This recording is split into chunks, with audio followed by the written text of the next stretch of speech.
Yes, yes. Hello. Okay, getting my posse. Hello, my friend, and thank you so much for having me with you today. My name is Caleb. My friends call me Cal, so please feel free to do so. I am the founder and CEO of Genius, a global community and story sharing platform where young stroke and other trauma survivors can connect with their peeps, share their stories, accelerate their recoveries, and essentially reach a more positive mental health. So, the reason that I started Genius, just to give you a little bit of insight, is because I'm a stroke survivor. I had my stroke when I was 24, grade 5 subarachnoid hemorrhage. For any of y'all out there that know about the subarach, I bled into my brainstem, and my recovery meant that I relearned how to walk, how to talk, how to swallow, how to see, how to breathe, how to sneeze, all the stuff. But nothing of those physical ailments that I have been recovering and still work with were as isolating or as disempowering as this lack of belonging to community and purpose that I suddenly felt at the age of 24. So today I'm talking with you to give you a bit of an inside scoop on the power of engaging with meaningful community and how to do that with people of lived experience. Now, sometimes, a little preface to this, sometimes people with lived experience, we get called consumers, we get called lots of different things, and sometimes we end up feeling like lab rats. So I wanted to let you know really quickly as well, before I go any further, to be really mindful of your language as well, about how you identify someone else. It can be really great as a character reference. I totally get it. But I need to let you know that the first time I got called a consumer, I was like, consumer?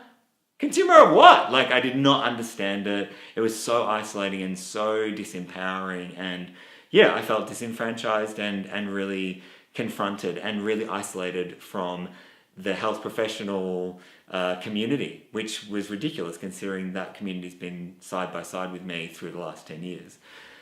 But moving on from that, I want to talk about how to engage meaningfully with community and to really empower and work with lived experience to guide your work and optimize it for the world to see. Because I know that you care, that's why you're here, and you need to know. So you can kind of think of me as your gateway drug to getting the inside scoop on how to interact with online communities and cultivate safe spaces. But before I go into any of it, I do want to actually get you to think about something. I want you to think about your value. Now, your value is probably insurmountable, but you might not know that yet. I'm not sure if you've identified it. It took me a long time to understand my value.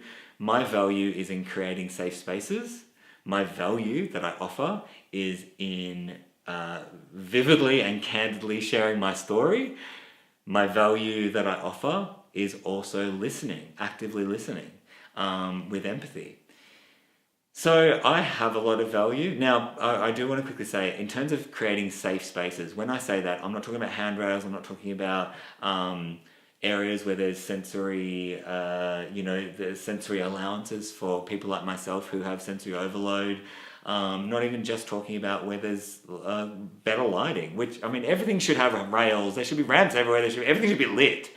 I'm not talking necessarily about that. What I'm talking about is safe spaces equal specific to me, affirmative of me, fun for me, and engaging with me. You know, creating a safe space is about creating that specific, affirmative, fun and engaging space for someone. And what you want to do as someone who is a fancy pants, I have to call you fancy pants because I think that researchers and clinicians are all very fancy pants. You have this ability to and knowledge bank that you're walking around with that needs to be proliferated, it needs to be out there. But I really truly believe that we only can achieve the best results when we actually work together to solve some of our world's biggest crises. So in terms of engagement with communities, the question I get asked a lot is, can you as a researcher, health professional, fancy pants person actually get into a community? Yes, you can. Knock at the door. Ask. Just send a request. It could be online. It could be literally knocking on a door. But think of it like that. Can you do it? It's not, but in terms of genius, absolutely, absolutely. We believe in the survivor, the support of the health professional.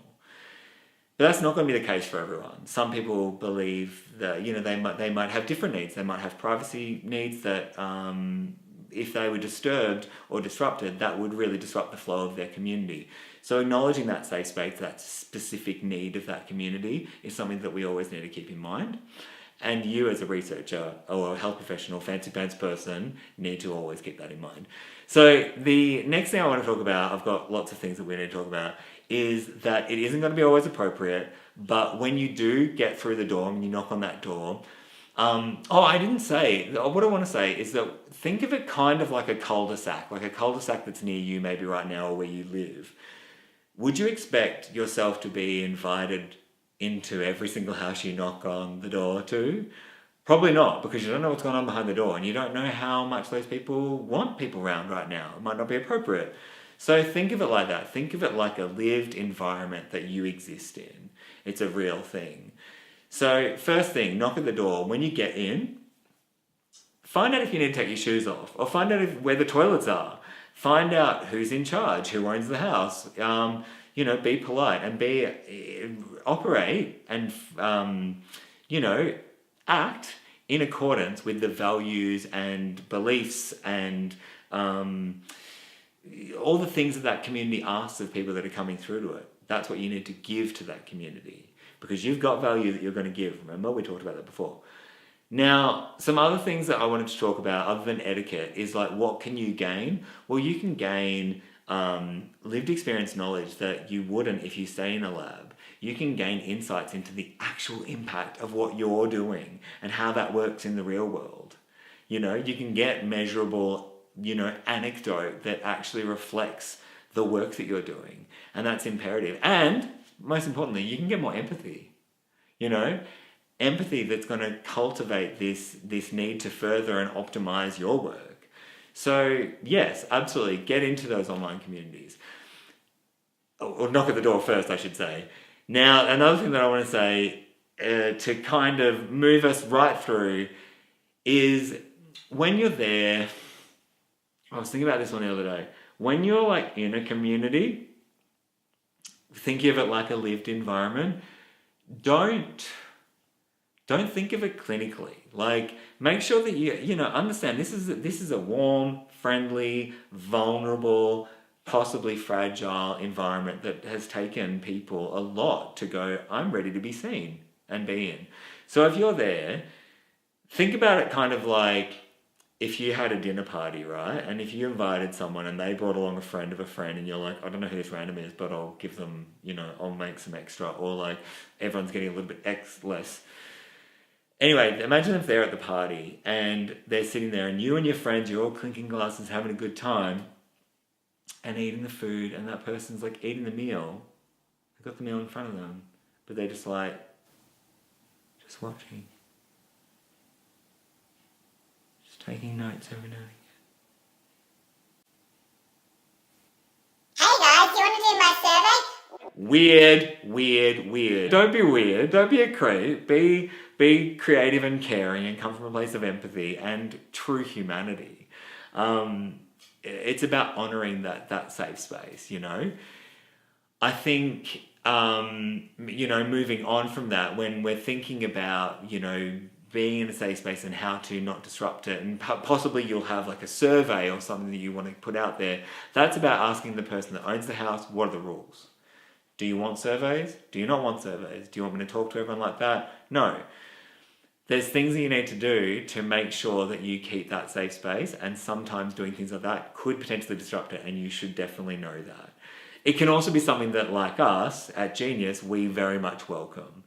We have a process in which we like to disseminate surveys, and that's about getting to why the survey is happening, what are the benefits to the members that might receive the benefits of this research. It's about cultivating that safe space and nurturing that, and I believe that you 100% can do that, because that's why you're here today. So I think essentially I've kind of said a lot. If you want to know more, I would love you to come and contact me. My email address, I'll just put it here. It's caleb@geniusnetwork.com. But also, please come and visit us. Visit our awesome house party, our tapestry of trauma survivors, and come and join us. We are at www.geniusnetwork.com. As I said in the beginning, we are a community for survivors, supporters, health professionals, clinicians, researchers. Every person who's been touched by trauma has a role to play in this story. We believe in story, not statistic. We know, just like you know, that this isn't just about a patient. This is about the person that you're working with or working for. So I implore you to tap into your humanity, make sure you get to that story, you get to those people, you keep that space safe, and you offer your value. Thank you so much. It's been really quick to try and get all that out to you, but I hope you've been able to get something and learn something. I'm learning something every single day. I'm learning something right now from you. That some of my best learnings have been from someone in your position. So thank you so much for having me. I hope you have some meaningful interactions to come. Oh, I'm a genius. You're a genius. Let's get cracking.